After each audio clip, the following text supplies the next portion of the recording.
নমস্কার বন্ধুরা, বাসাই রান্নাবান্নাতে সকলকে স্বাগত। আজও তোমাদের সাথে আমি একটা আইসক্রিমের রেসিপি শেয়ার করব।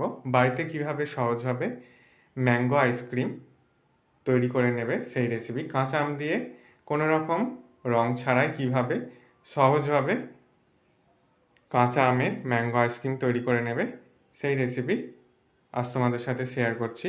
প্রথমে আমি এখানে দুটো কাঁচা আমের খোসা ছাড়িয়ে নিয়ে সিদ্ধ করে নিয়েছি। তারপর একটা স্ট্রেনারের মধ্যে নিয়ে আমের পাল্পটাকে বের করে নিচ্ছি। দেখো, আমের শাঁসটা বের করা হয়ে গেছে। এরপর পরিমাণ মতো এর মধ্যে জল দিয়ে দেব। খুব ঘনও নয়, আবার খুব পাতলাও করব না, ঠিক এইভাবে রেডি করে নিয়েছি। এরপর এর মধ্যে দিয়ে দিচ্ছি বিট লবণ।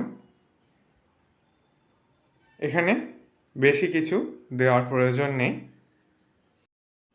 এরপর দিয়ে দিচ্ছি চিনি। চিনির পরিমাণটা তোমরা বুঝে কম বেশি এর মধ্যে ব্যবহার করতে পারবে। আমি একটু বেশি চিনি দিয়েছি যাতে মিষ্টি ভাবটা একটু বেশি থাকে। আমগুলো প্রচণ্ড টক, সেই কারণে চিনিটাকে ভালো করে মিশিয়ে নিয়েছি। তোমরা তোমাদের সুবিধার্থের জন্য দানা চিনির পরিবর্তে গুঁড়ো চিনিও ব্যবহার করতে পারো। এরপর নিয়ে নিয়েছি কফির যে কাগজের কাপ, সেগুলোকে কাঁচা আমের যে মিশ্রণটা রেডি করে রেখেছিলাম সেগুলো প্রত্যেকটা কাপে সমানভাবে দিয়ে দিয়েছি। এখানে 6টা আইসক্রিম তৈরি হবে, 6টা কাপের মধ্যে দিয়ে নিয়েছি। এরপর প্রত্যেকটা কাপের মধ্যে ফয়েল পেপার ভালো করে জড়িয়ে নিয়ে তারপর ছুরির সাহায্যে মাঝখানে একটু করে ছিদ্র করে দিয়ে তারপর এর মধ্যে আইসক্রিম কাঠিগুলোকে বসিয়ে দিয়েছি। এইভাবে এটাকে 10 ঘন্টা আমি ফ্রিজে রেখে দেব। 10 ঘন্টা পর তোমাদের দেখিয়ে দিচ্ছি বের করে কত সুন্দর আইসক্রিমগুলো বসেছে।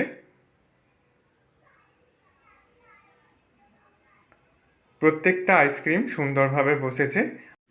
আমি এখানে কোনো রকম রং ব্যবহার করিনি। কাঁচা আমের যে রংটা সেটা দিয়েই সুন্দরভাবে আইসক্রিম তৈরি হয়ে গেছে। আশা করি রেসিপিটা ভালো লাগবে। ভালো লাগলে বন্ধুদের মধ্যে অনেক শেয়ার করো। লাইক কমেন্ট করতে ভুলো না। চ্যানেলটা সাবস্ক্রাইব করে রাখার রিকোয়েস্ট রইল। সকলকে ধন্যবাদ।